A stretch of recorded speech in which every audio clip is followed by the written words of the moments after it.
우리 성가대 찬양 대단히 감사합니다. 갈수록 찬양을 더 잘하시는 것 같아요. 왜 그럴까 가만히 생각해 봤는데 신 목사님 요참에 둘째 딸을 낳았어요.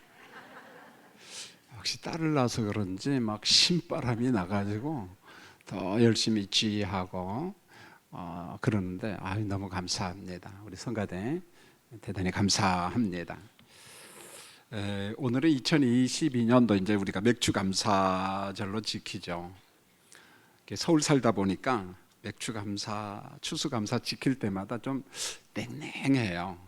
우리 연세 드신 성도님들은 시골에서 맥주감사나 추수감사 지킬 때 한번 그림을 한번 생각해 보세요.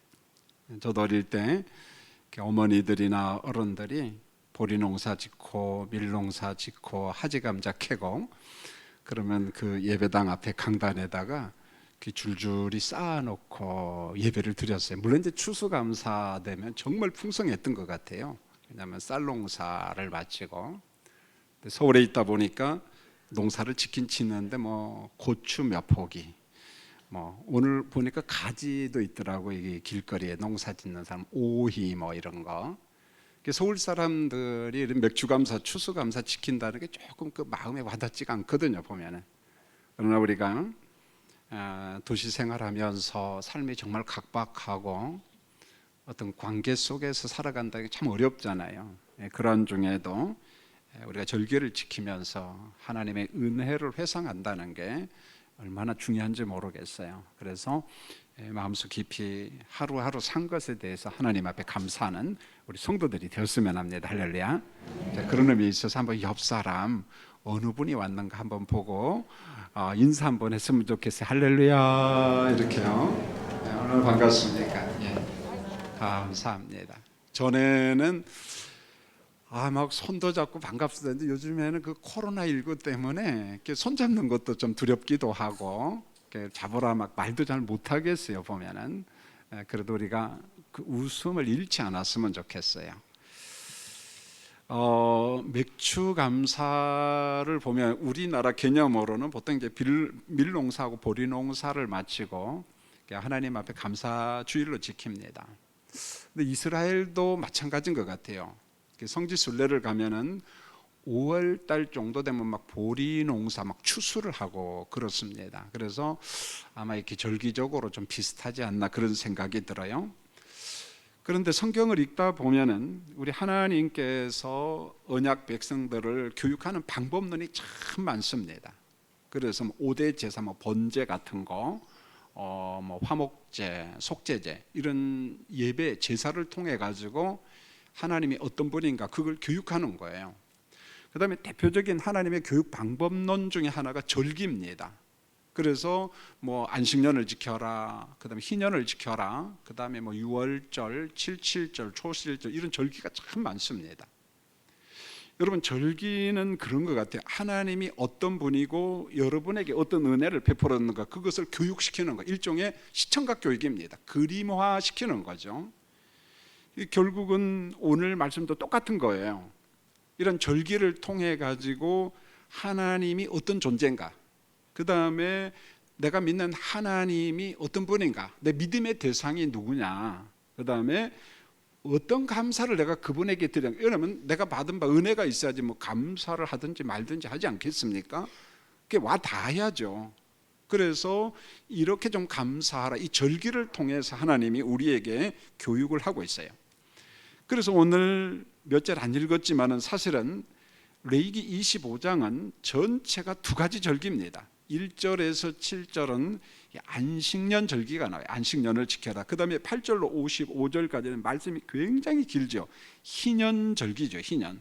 그래서 오늘 설교 주제가 희년과 믿음, 다시 말하면 절기와 믿음이라고 하는 주제를 가지고 하나님이 어떤 분인가 우리가 좀 마음으로도 깨닫고 좀 느껴보고 좀 경험해 봤으면 좋겠다, 그런 생각이 듭니다. 여러분, 안식년의 핵심은 하나님의 그 창조로부터 시작이 됩니다. 하나님이 천지 창조를 하시고 그 다음에 안식하셨더라. 자, 여기서부터 안식년의 원리가 있습니다. 그래서 우리 하나님이 주신 이 안식년은 사람은 6년 동안 열심히 일을 해야 된다. 노동이에요. 여러분 제가 결혼식 주례 때마다 자주 강조하는 게 세 가지 복이거든요. 인간이 타락하기 전에 주신 복 세 가지가 뭐냐면 결혼의 복, 그 다음에 두 번째로 이 노동의 복, 그리고 세 번째가 안식의 복. 그래서 우리가 일을 했으면은 반드시 안식해야 된다, 쉬어야 된다, 그런 거예요. 자, 그런데 사람만 안식하는 것이 아니라 7년 되던 해가 되면은 땅도 안식하라, 휴식하라는 거예요. 땅도 좀 쉬어야 된다, 그런 말입니다. 그래서 우리가 이 안식이라고 하는 제도를 통해서 사람은 기계 조립이 아니라는 거예요. 여러분 자동차는 얼마든지 조립해가지고 뭐 이렇게 저렇게 할 수 있잖아요. 그런데 사람은 여러분 어떤 조립품이 아니거든요. 그래서 그 안에 인격이 있고 영혼이 있기 때문에, 그래서 이 육체와 영혼과 이 모든 인격에는 계속 일만 하면 안 되고 쉼의 시간, 안식의 시간이 꼭 있어야 된다는 거예요. 그래서 우리 하나님께서 좀 싫어하는 게 하나 있어요. 그게 뭐냐면은 뭐 어쩔 수 없어서 그런 말을 합니다. 내가 너무 바쁘다 보니까 1년 365일 쉬지 않고 일했다. 아니 10년 동안 난 놀지도 못하고 휴가도 못 가고 그저 일만 했다. 여러분 우리가 볼 때는 참 멋져 보이지만은요, 하나님이 보실 때는 절대 멋진 게 아니에요. 하나님께서 정말 싫어합니다. 왜요? 하나님께서는 노동의 시간도 주시고 쉼의 시간도 주셨기 때문에 이걸 균형 있게 살아가요. 좋아해요, 이거예요. 우리 인생 살아갈 때 노동도 해야 되고 쉼의 시간, 안식의 시간도 있어야 된다. 그게 무너지면은 바람직하지 않습니다. 뭐 가끔 제가 이야기했는데, 제가 몸이 많이 아플 때 저도 좀 생각을 잘못했던 것 같아요. 너무 젊어서 그랬던 것 같아요. 그래서 그저 월요일 날도 중단 없이 막 일을 했습니다.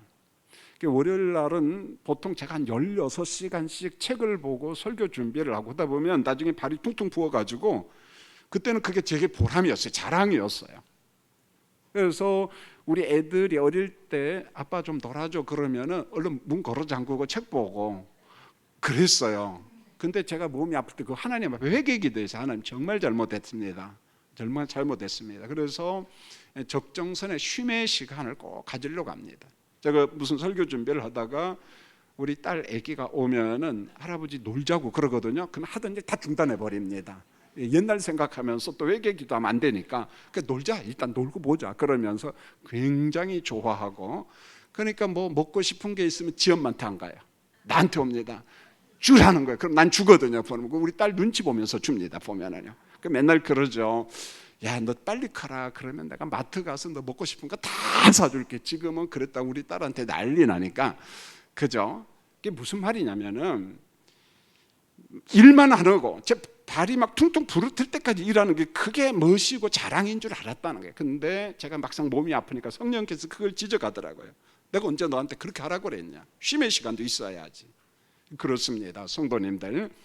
물론 쉴 시간이 없이 열심히 일하는 사람들에게는 참 죄송한 말입니다만, 그러나 우리가 바쁜 중에도 쉼의 시간, 건강을 관리해야 될 책임이 있다는 거예요.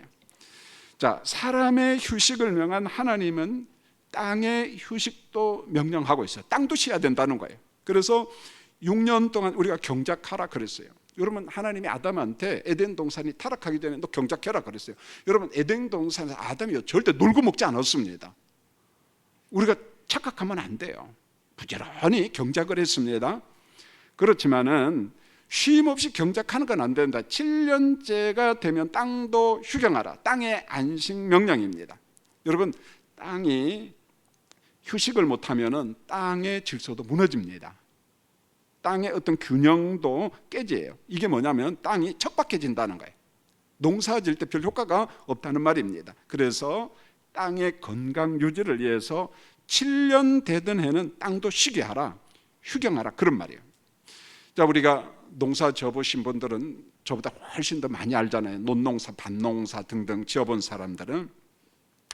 우리나라가 어려울 때 이런 뭐 화학비료, 복합비료 같은 게 막 나오잖아요. 보면은 그걸 뿌리면은 농사가 정말 잘 됐습니다.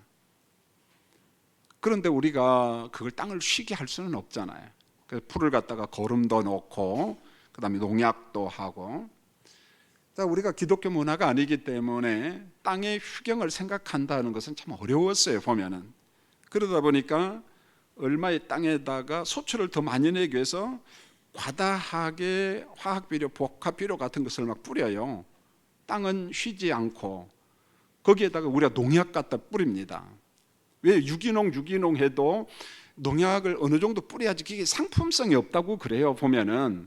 자, 그러면 뭐가 문제냐면은 과다한 비료를 뿌렸을 때 이 땅이 서서히 산성화 된다는 거예요. 산성화. 자, 산성화 된다는 게 좀 전문 용어잖아요. 이게 무슨 말이냐면 땅 속에 있는 좋은 미생물이 점점 없어진다는 거예요. 죽어요, 보면은. 그러면은 이 땅은 농사져도 별 효과가 없다는 거죠, 보면은. 그래서 우리가 벼농사를 질 때도 막 목도열병 같은 거 이런 게 생기는데 그냥 뭐 병이 그렇게 생겼다, 그렇지는 않습니다. 땅부터 문제가 있다는 거예요. 서서히 땅부터 문제가 있다는 거예요. 심지어는 비료를 많이 뿌리면 이산화탄소 같은 것도 땅에도 생깁니다. 가스가 생기다 보니까 땅이 척박해지고 농사가 안 된다는 거예요, 보면은요. 계속해서 이렇게 하다 보면은 뭐가 문제가 심각해지겠죠, 보면은요. 그런데요, 우리 하나님께서 천지를 창조하시고 언약 백성들에게 주신 법이 뭐냐? 출애굽기 23장 11절에 보면 이건요, 우리가 늘 보지만 정말 기가 막힌 말이에요. 하나님께서는 생태계를 보존하고 계셔요. 여러분 저기 스크린 보고 한번 읽어볼까요? 시작.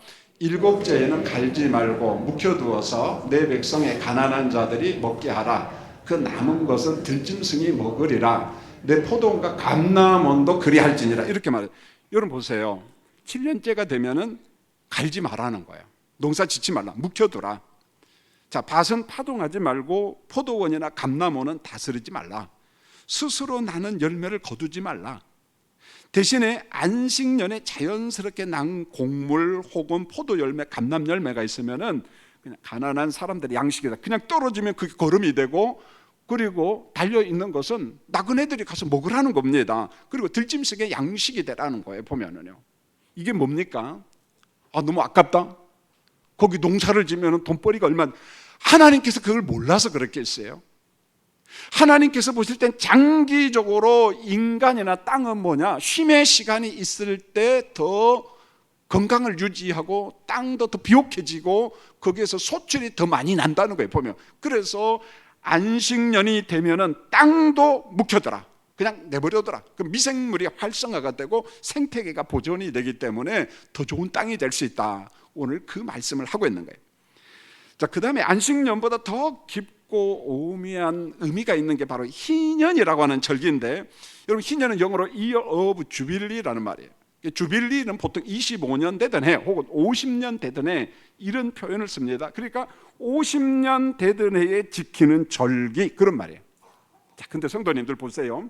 내가 안식년을 지킨다, 희년을 지킨다, 하나님의 존재에 대한 믿음이 없으면 절대 못 지켜요. 그런데 하나님이 어떤 분인가에 대한 어떤 믿음, 신앙이 있으면 지킵니다. 왜요? 하나님 말씀대로 하니까 순종의 복이구나.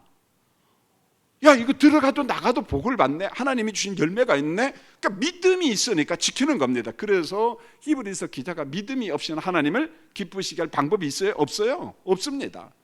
믿음이 있을 때 우리 하나님 앞에 영광이 되고 기쁨을 드릴 수가 있는 거예요. 그만큼 믿음이 중요하다는 것입니다. 그런데 희년이 됐든 안식년이 됐든 모든 절기 상관없습니다, 성경에.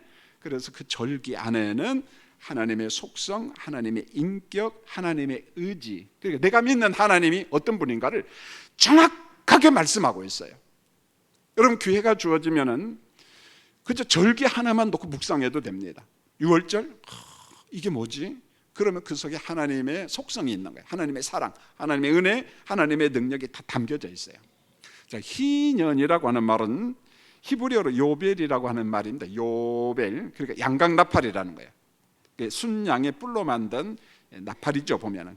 특별히 나팔을 부는 때가 참 많이 있어요, 보면은. 그런데 특별히 이 양각나팔을 불 때가 있는데 새해 첫날 나팔 쫙 불어댑니다. 보면 새해가 시작이 되었습니다, 그런 말이죠.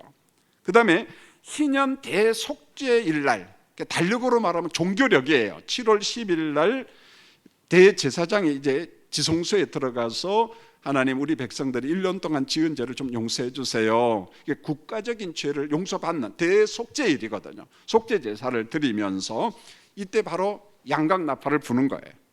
자, 우리가 하나님 앞에 범죄를 했는데 하나님 앞에 우리 좀 죄사함을 받자. 오늘 대제사장이 속죄 제사를 드리는 날이야.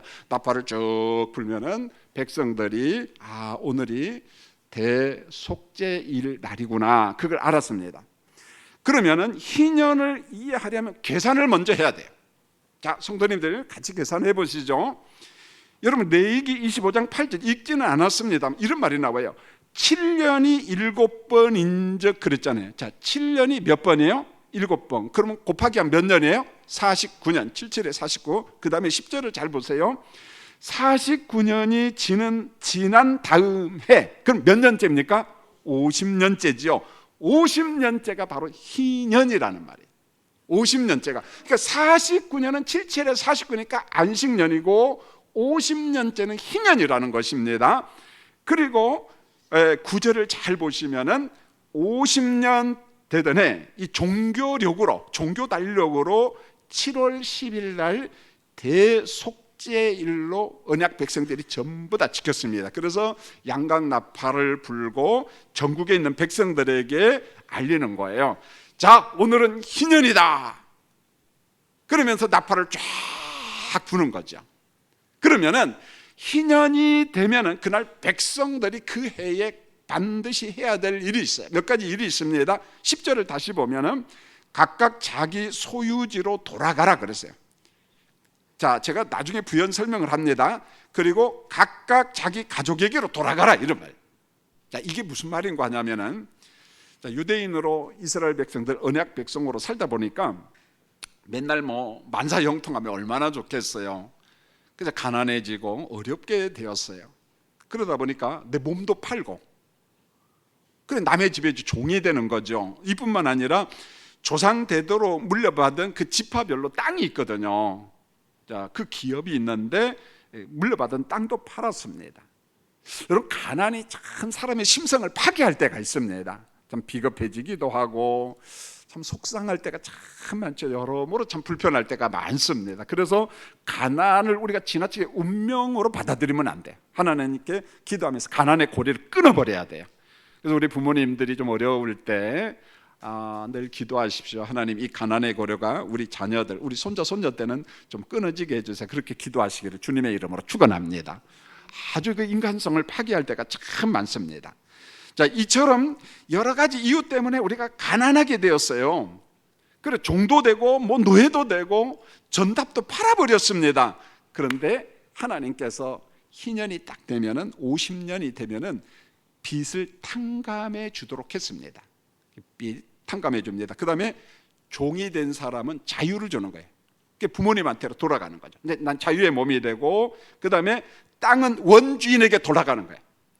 내가 형편이 여의치 못해서 전답을 팔았지만 50년이 되면 다시금 내게 되는 거예요. 보면은요.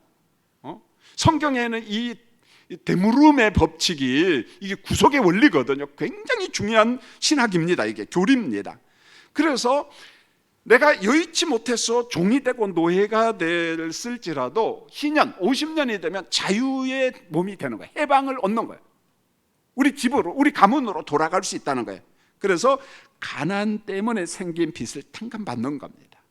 그래서 희년을 일컬어서 성경에 은혜해, 하나님의 은혜를 경험하고 하나님의 축복을 경험한다, 복해해, 이렇게 말합니다.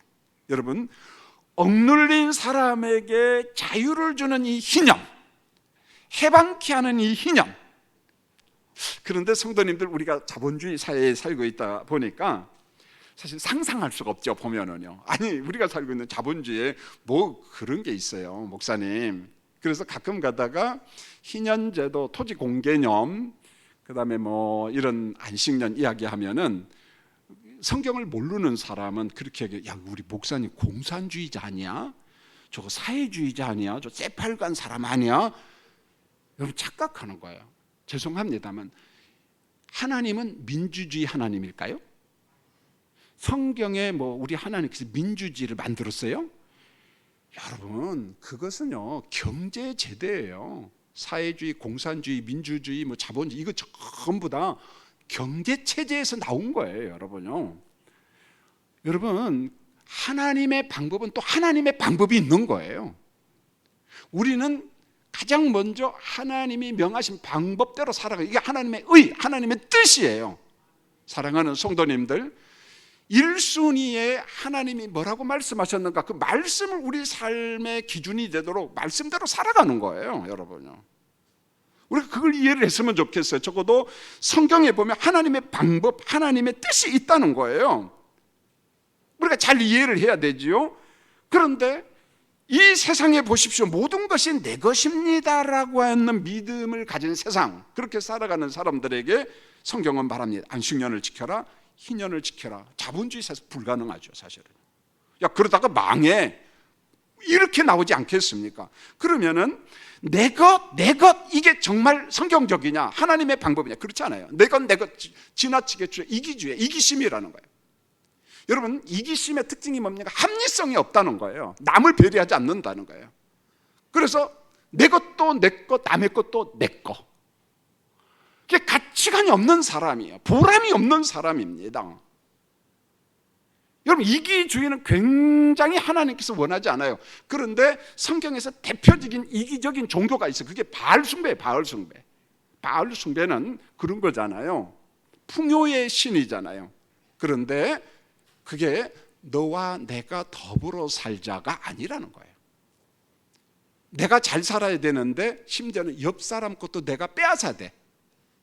아방이 그랬잖아요. 나봇의 포도원을 갖다가 빼앗아 가잖아요. 안 되니까 이세벨이 나봇을 갖다가 거짓 증인을 써서 죽여버리잖아요. 그리고 그걸 빼앗아요. 이게 바로 바알 숭배입니다, 보면은요. 그런데 우리 하나님께서 안식년이나 희년이라는 제도를 만들어서 하나님의 방법대로 살으라는 거예요. 하나님의 뜻대로 살아야 된다는 거예요.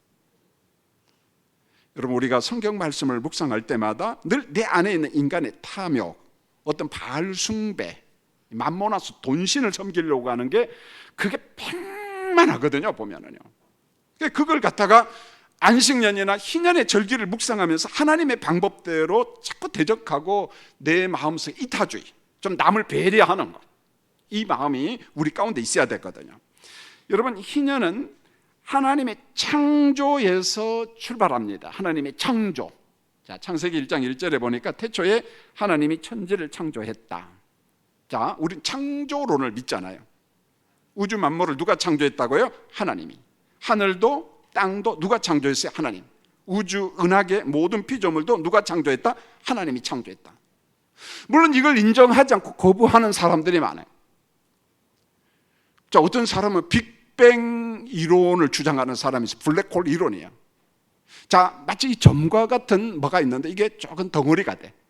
거기에 열이 있어. 그 열이 팽창을 했어. 어느 순간에 빅뱅 폭발을 했다는, 그게 지금의 우주라는 거예요, 보면. 여러분, 그걸 따르는 학자들이 있거든요. 그런데 성경은 그런 논리를 말하지 않아요. 하나님께서 말씀으로 우주 만물을 창조했다. 태초에 하나님이 천지를 창조하시니라. 그러니까 우리의 믿음은 여기서부터 시작되는 거예요. 하나님의 천지 창조 기사를 우리가 믿는 거예요. 할렐루야. 여기서부터 시작이 되는 겁니다.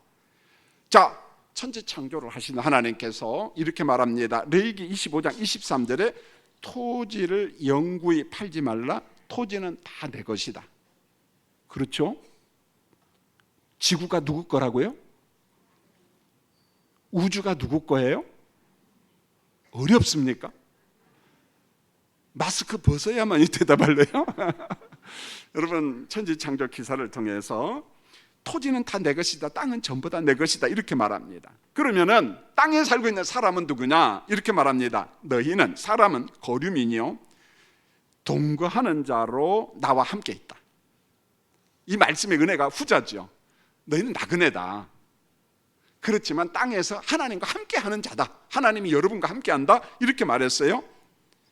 여러분, 이 땅에 살고 있는 사람은 하나님이 창조하고 만드신 피조 지구 땅에서 거주하는 거류면 나그네라고 했는데, 땅의 주인은 하나님 한 분인데 지금 우리가 땅에 살고 있잖아요. 그렇다면은 사람들은 누구냐? 하나님의 땅에서 하나님의 것을 빌려 쓰다가 하나님이 오라 하시면 하나님 걸 다 놔두고 하나님 앞으로 가는 거예요. 예. 그런데 하나님한테 우리에게 임대료 내라고 그래요, 안 내라고 그래요? 응? 이건 별할 소리 안 하잖아요. 참 좋으신 하나님이. 여러분 호흡하는데 산소값 하나님이 언제 받아가셨나요? 아니에요. 기가 막히게 우리가 산다는 게 보면은요, 단지 여기에 어떤 인간의 지주제도, 돈 숭배, 바알 숭배라고 하는 제도가 들어와 가지고 인간 세계를 복잡하게 만든 거예요. 인간의 죄성이 들어와 가지고 지금 여러분과 저는 하나님 것을 빌려 쓰고 있는 거예요. 하나님의 것을 빌려 쓰고 있다는 것입니다. 그래서 레위기 25장 23절에 토지는 전부 다 내 것이다, 하나님의 것이다, 그렇게 말해요. 자, 그러면 땅만 하나님의 것이냐? 아니요. 여러분도 저도 사람도 하나님이 창조한 인생들입니다. 하나님이 창조를 했어요. 여러분 창세기 1장 27절에 보면은 하나님이 자기 형상 곧 하나님의 형상대로 사람을 창조하시되 남자와 여자를 창조하시고 그랬어요. 여기 보니까 형상이라는 말이 나오잖아요. 때무드 혹은 체렘 이런 말인데 이게 무슨 말인 거냐면은 어떤 신학적인 거 복잡한 거 다 생략을 하고 우리 사람들 인격 안에 하나님의 형상이 있다는 거예요. 자, 영이신 하나님의 형상이 우리 가운데 있는데 그게 뭐냐? 하나님의 사랑이 우리한테도 있다는 거예요. 하나님의 공의, 하나님의 이성, 하나님의 지혜, 하나님의 분별력, 판단력, 지식, 이런 하나님의 속성이 인간 안에, 여러분 안에 있다는 거예요. 물론 하나님의 것하고 똑같다 그런 말은 아니에요. 이것을 일컬어 공유적 속성이래. 물론 비공유적 속성, 하나님의 어떤 영원성, 전능성, 그건 인간에게 없어요.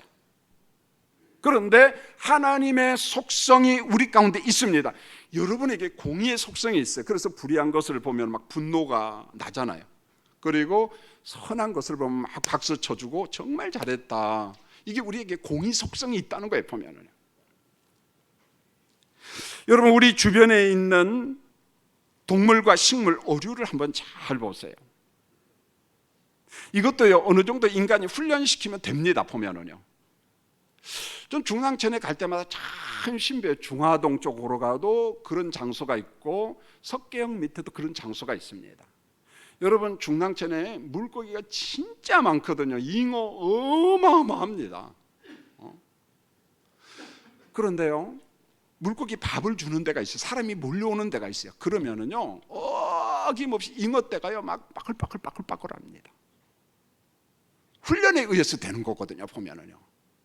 그럴지라도 여러분, 동물, 식물, 어류, 새가 가지고 있는 무엇과 인간의 인격성하고는 달라요, 여러분요. 비교할 수가 없다는 거예요. 그만큼 사람이 귀하다는 거예요. 인간이 귀하다. 왜 그러냐면 하나님의 형상대로 지음받은 인간이기 때문에, 하나님의 형상대로 지음받은 사람이기 때문에 인간이 얼마나 탁월하고 얼마나 귀한 존재인가. 여러분, 우리가 이걸 알 때 사람을 함부로 대하지 않습니다. 그가 빈부귀천을 떠나서 그가 하나님의 형상대로 지음받은 사람, 그 자체로서 너무너무 귀한 거거든요. 우리는 이 마음을 잃지 않았으면 좋겠어요.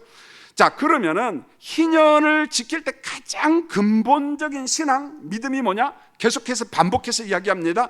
만물과 지구와 우주는, 이 땅은 하나님의 것이라고 하는 믿음, 신앙 고백이 없으면 안 된다는 거예요.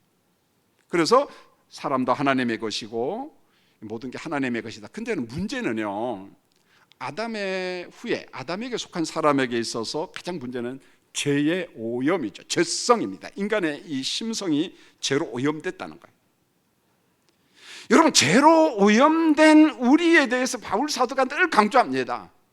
자, 세 가지 법이 있어요. 성령의 법, 죄의 법, 의지의 법이 있는데 가장 강력한 게 뭐냐? 죄의 법이라는 거예요. 의지의 법이 죄의 법을 못 이겨요.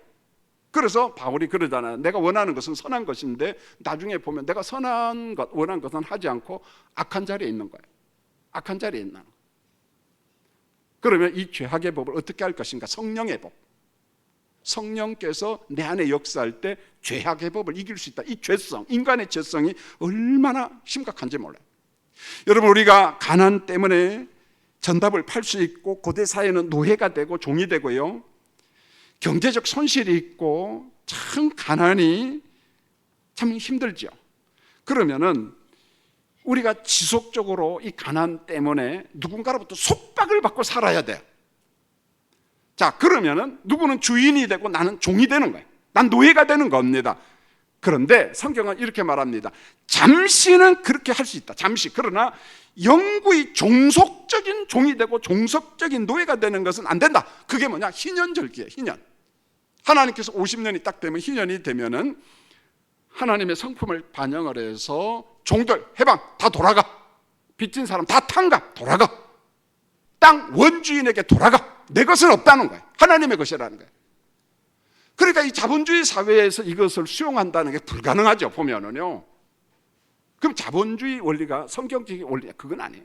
그렇다고 해서 제가 뭐 공산주의나 사회주의를 그거 지적 그렇지는 않습니다. 전 너무너무 싫어요. 그 사람들이요. 공짜만 나와도 전 싫거든요. 보면은요. 자, 하나님의 관심이 뭔고 하냐면은 자유인데, 자유. 그런데 이 자유가 영육의 자유예요. 특별히 누가복음 4장 18절로 19절에서 이렇게 말합니다. 가난한 자에게 복음을 전하라. 포로된 자에게 자유를 주라. 눈먼 자에게 다시 보게 함을 전파하라. 눌린 자를 자유롭게 하라. 주의 은혜의 해를 전파하라. 그래서 누가복음 보면 이방인인 의사 누가가 말씀을 기록했잖아요. 사도행전도 누가가 기록했습니다. 그래서 소외된 사람들에 대한 복음, 열린 복음, 여자, 어린아이, 장애인, 병든 사람들, 그들에게도 복음을 전하라. 복음이 들어가면은 그들이 자유함을 누린다는 거예요. 바로 이겁니다. 보면. 그래서 예수님께서 소경의 눈을 치료하기도 하고 병든 자를 고치기도 하고 하나님께서 자유를 준다는 거예요. 자유를. 인생과 토지와 만물의 주인이신 하나님의 진정한 관심이 뭐냐? 자유라는 거예요. 은혜의 누림이라는 거예요. 그런데요, 안식년을 지키고 희년을 지킬 때 문제가 하나 생겼어요. 자, 무슨 문제일까요? 본문 20절을 보면은 문제점이 나와요. 자, 성도님들 20절 큰 소리로 같이 한번 읽겠습니다. 시작. 만일 너희가 말하기를 우리가 만일 7째 해에 심지도 못하고 소출을 거두지도 못하면 우리가 무엇을 먹으려 하겠으니, 이렇게 말합니다. 먹거리 걱정이에요. 먹거리 걱정. 여러분, 우리에게 가장 걱정이 이거 아니겠어요? 우리가 안식년과 희년을 연이어서 지키다 보면 농사를 못 짓는 거예요. 그러면 하나님 뭘 먹고 살지요? 이겁니다.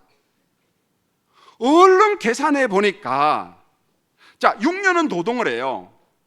땅을 경작을 했습니다. 그런데 7년 되던 해에 농사를 짓지 말고 땅을 묵혀둬라, 휴경을 하라 그랬어요. 그런데 안식년은 몇 년에 한 번씩 와요? 6년 지나 7년째. 6년 지나 7년째. 7년 하면 7, 7에 49. 그러니까 49년 해도 안식년이죠. 그런데 안식년 지나 그 다음에는 또 무슨 절기예요? 희년이죠. 희년.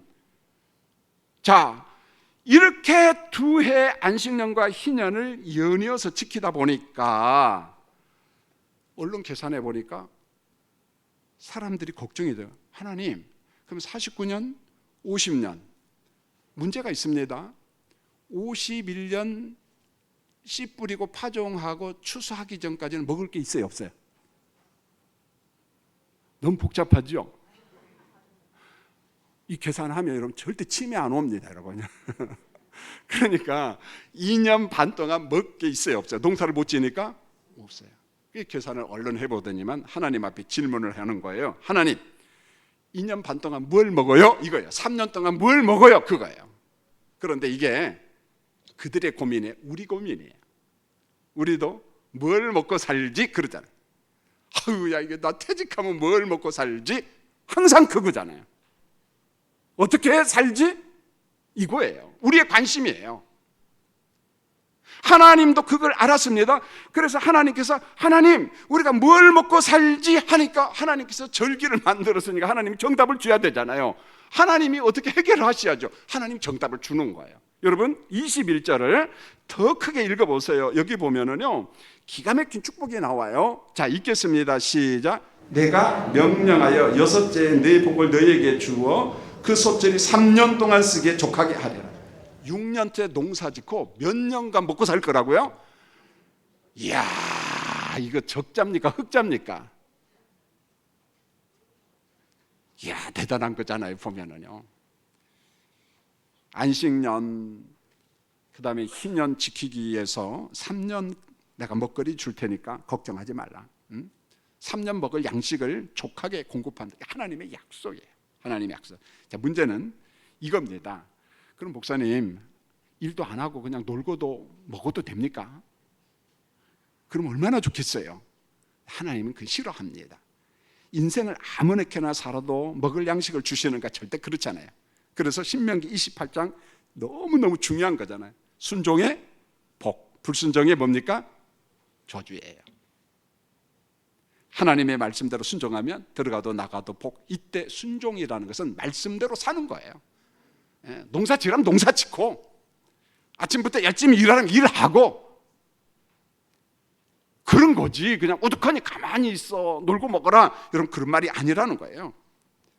그래서 예수님은 의식주를 걱정하는 제자들에게 이런 이야기를 합니다. 마태복음 6장 33절에 이렇게 말합니다. 그런즉 너희는 먼저 그의 나라와 그의 의를 구하라, 뜻을 구하라. 그리하면 이 모든 것이 너희에게 더하시라. 의식주 하나님이 공급한다는 거예요.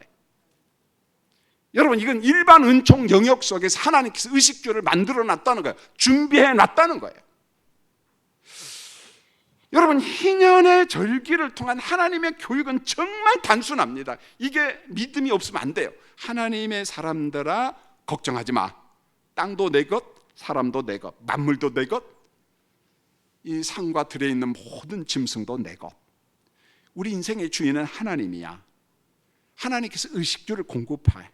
그러니까 하나님을 신뢰하고 하나님이 명한 방법대로 한번 살아봐. 하나님의 말씀에 좀 붙잡혀라, 그런 말입니다. 그래서 제가 이 말을, 희년과 안식년을 갖다가 곡해하는 사람이 혹시 있을까 봐서 잠언 31장을 갖다가 붙여놨어요. 제가 설교를 그렇게 준비를 했어요. 이게 무슨 말이냐면은 잠언 31장 10절로 31절에 보면은 현숙한 여인 기사가 나와요. 현숙한 여인. 자, 이 현숙한 여인, 사람의 특징이 있는데 그 특징은 이렇게 말하면 좋아요. 하나님이 주신 일반 은총을 가장 귀하게 여기고 인생을 열심히 산 사람, 아주 부지런하게 산 사람. 그래서 성경에 보니까 손으로 일을 합니다. 노동을 하고 양식을 가져왔어요. 일해서 준비한 음식을 가지고 가족들과 직원들에게 나눠줍니다. 자, 이것을 보면 이 현숙한 여인은 아마 기업을 운영한 것 같아요. 그러니까 열심히 일을 해서 직원들에게 월급도 주고 먹거리도 주고, 그 다음에 밥과 포돈을 일구는 일, 개간하는 거예요. 좋은 상품을 만드는 거죠, 보면은요. 극상품의 상품을 만들어내는 겁니다, 보면은. 그리고 더 나아가서 가난한 사람을 돌봐요. 우리는 이렇게 말합니다. 나 먹고 살기에도 바쁜데 왜 남 줘? 아니요. 성경은 말합니다. 열심히 돈 벌고 열심히 공부하고 열심히 재물을 모아서 혼자만 먹지 말고 남 주라, 그렇게 이야기합니다. 더불어 살으라는 거예요. 성경은 이기심, 이기주의를 절대 원하지 않아요, 여러분요. 여러분, 우리 교회도 하나님의 축복받아 이웃과 좀 나누는 교회 되기를 원합니다. 여러분도 그렇게 되기를 원합니다. 뭔가 좀 나누는 우리 교회가 돼. 그러나 게으름을 모르는 여자라고 이야기했어요. 현숙한 여인. 그래서 현숙한 여인과 같은 사람의 특징이 뭐냐? 부지런함. 아주 부지런한 사람이. 그런데 그럼 부지런하면 만사형통인가? No, 그런 말 아닙니다. 부지런함 그 자체가 풍요를 창출하는 거 아니에요. 창조주 하나님의 존재를 믿는 믿음이 먼저라는 거예요. 하나님의 말씀을 믿는 믿음이 먼저라는 거예요. 하나님의 존재를 믿고 하나님의 약속을 믿고 그분의 말씀에 붙잡히라는 거예요. 그럴 때 우리가 안식년을 지키고 희년을 지키고 그 다음에 3년 동안 먹을 양식을 충분히 공급하신 하나님을 경험할 수 있다는 거예요. 아, 금년에 하나님께서 우리 가정을 먹여 살렸어. 그런 간증이 나오는 거예요. 여러분, 이제 제가 설교를 마치려고 하는데, 여러분 금년 6개월 동안 어떤 간증이 있나요? 참 목회자로서 저도 참 감사한 것은요, 2년 반 동안 코로나 환경이다 보니까 여러 가지 이유로 예배당에 못 오신 어르신들도 있고 좀 그렇거든요. 보면은 나오세요 그 말을 제가 차마 못합니다. 다른 분들이 기도를 통해서 간접 홍보를 하는데, 그런데 참 감사하게도 지난주 저지난주부터 우리 교인들이 한 70%가 출석을 하고 있어요. 회복 30% 정도는 아직 영상 예배를 드리고 있는데, 저는 그분들이 조만간 다 예배당 예배 나와서 하나님의 은혜를 경험할 줄 압니다. 보면은 그래서 그것도 은혜에 보면은요, 교회 재정이나 교회가 선교하고 구제하고 이 모든 것도 정상적으로 합니다. 이제 8월 달에 오면은 우리 청년들에게도 그저 한 20명 정도 넘게는 장학금을 또 줄 겁니다. 대학생들에게. 그것도 장학금도 전달하고, 이 모든 게 목회자로서 감사하고, 또 가정적으로도 감사하고, 또 개인적으로도 여러분 어떤 감사가 있습니까? 자, 이처럼 우리가 하루하루 산다는 게 희년과 안식년을 통해서 내가 믿는 하나님, 날 구원하신 하나님 어떤 분인가를 우리가 철저하게 경험하고 간증할 수 있는 우리 성도들이 되시기를 원합니다. 금년을 먹이시고 입히신 하나님을 송축하는 우리 교인들이 되기를 예수님의 이름으로 축원합니다. 기도하겠습니다. 하나님, 오늘도 말씀과 함께 하나님이 어떤 분인가를 이야기했습니다. 우리가 하나님의 존재를 경험할 수 있도록 은혜 내려 주시옵소서. 특별히 오늘 맥주 감사주일을 맞이하여 감사 헌금을 드리고 11조와 각종 예물을 드립니다. 우리 하나님께서 흠양하시고 성도들의 산업과 가정 위에 복을 내려 주시옵소서. 예수님의 이름으로 기도합니다. 아멘.